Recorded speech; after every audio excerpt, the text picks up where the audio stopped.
اپنے صوبے کے مستقبل کا فیصلہ کریں گے اور طے کیا جائے گا کہ وہ دونوں میں سے کس ملک سے الحاق چاہتے ہیں۔ ووٹنگ میں سندھ اسمبلی کے یورپی ارکان کو رائے کے اظہار کا حق حاصل نہیں ہوگا۔ بلوچستان کو ابھی تک صوبہ کا درجہ نہیں ملا تھا، اس لیے منصوبے کے مطابق کوئٹہ میونسپلٹی اور علاقے کے شاہی جرگے کے ارکان کی رائے طلب کی جائے گی۔ سرکاری ارکان کو رائے دہی میں شامل نہیں کیا جائے گا۔ ضلع سلہٹ۔ آسام کا ضلع سلہٹ مسلم آبادی کا ضلع تھا۔ منصوبے کے مطابق سلہٹ میں استصواب رائے کرائے جانے کا فیصلہ ہوا اور استصواب رائے صوبہ بنگال کے 2 حصوں میں تقسیم کے بعد ہوگا۔ اگر عوام کی اکثریت نے مشرقی بنگال میں شامل ہونے کا فیصلہ کیا تو وہ پاکستان کا حصہ بن جائیں گے۔ غیر مسلم اکثریتی صوبے۔ سلہٹ کے علاوہ باقی پورا آسام بھارت کا حصہ بنے گا۔ اسی طرح بہار، اڑیسہ، یو پی، سی پی، بامبے اور مدراس بھارت میں شامل کیے جائیں گے۔ دیسی ریاستیں۔ عزیز طلباء، برِ صغیر میں لگ بھگ 600 دیسی یا شاہی ریاستیں موجود تھیں جن کے حکمران نواب اور راجا تھے۔ ان میں اہم ریاستیں جموں و کشمیر، کپورتھلا، بیکانیر، حیدرآباد دکن، سوات، دیر، پٹیالہ، بہاولپور اور جوناگڑھ تھیں۔ ریاستوں کو اختیار دیا گیا کہ وہ اپنے مستقبل کا فیصلہ خود کر لیں، ان دونوں میں سے جس ملک سے چاہیں الحاق کر لیں۔ لیکن یہاں یہ بات واضح کرنا چاہتی ہوں کہ ریاستوں کے پاس یہ اختیار تو تھا کہ وہ اپنے مستقبل کا فیصلہ خود کر لیں، لیکن یہ ان کے اوپر لازم تھا کہ دونوں ریاستوں میں سے کسی ایک میں شامل ہوں، یعنی ان کو آزاد حیثیت میں آزادی نہیں دی جائے گی۔ لیکچر کو آگے بڑھاتی ہوں۔ 3 جون 1947 کے منصوبے کی ابھی ہم نے تجاویز پڑھ لی، اس کے اہم نکات پڑھے ہیں۔ اب ہم اس کے منصوبے پر عمل پڑھیں گے۔ صوبہ پنجاب کی صوبائی اسمبلی کے ممبران کی اکثریت نے پاکستان کے حق میں ووٹ دیا۔ اس طرح پنجاب کو تقسیم کرنے کا فیصلہ کیا گیا۔ یہ کام ایک حد بندی کمیشن کے سپرد ہوا۔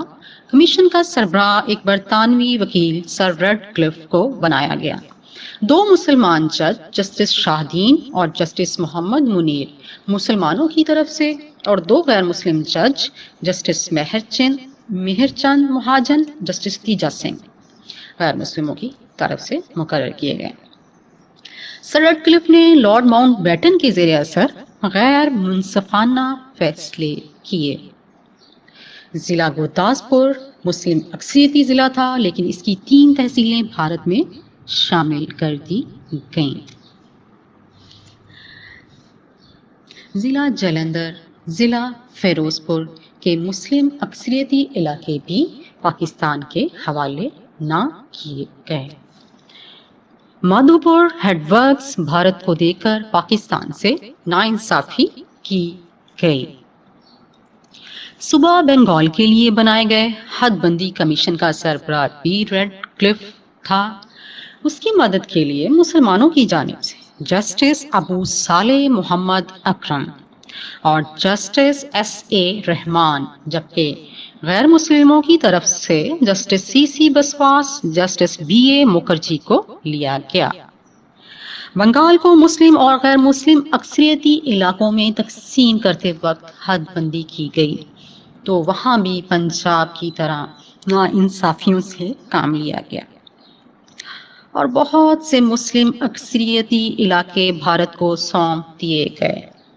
کلکتہ، مرشد آباد اور ندیا کے مسلم اکثریتی اضلاع سے پاکستان کو محروم کر دیا گیا۔ بہرحال صوبہ بنگال کا مشرقی حصہ پاکستان میں شامل کرنے کا فیصلہ کیا گیا۔ شمال مغربی سرحدی صوبہ خیبر پختونخوا میں استصواب رائے کروایا گیا۔ عوام کی اکثریت نے اپنا فیصلہ پاکستان کے حق میں دیا۔ آل انڈیا مسلم لیگ کو تاریخی کامیابی ملی۔ سردار عبدالرب نشتر، خان عبدالقیوم خان، پیر مانکی شریف سمیت مسلم لیگی رہنماؤں نے صوبے بھر کا دورہ کیا اور نتائج حسب توقع نکلے۔ اس طرح شمال مغربی سرحدی صوبہ خیبر پختونخوا پاکستان کا حصہ بن گیا۔ سندھ صوبائی اسمبلی کے ممبران کی واضح اکثریت نے بھی پاکستان کے حق میں فیصلہ دیا، جس سے صوبہ سندھ پاکستان کا حصہ بن گیا۔ کوئٹہ میونسپلٹی کے ممبران اور شاہی چرگے نے اتفاق رائے سے قائد اعظم کی آواز پر لبیک کہتے ہوئے پاکستان میں شامل ہونے کا فیصلہ کر لیا۔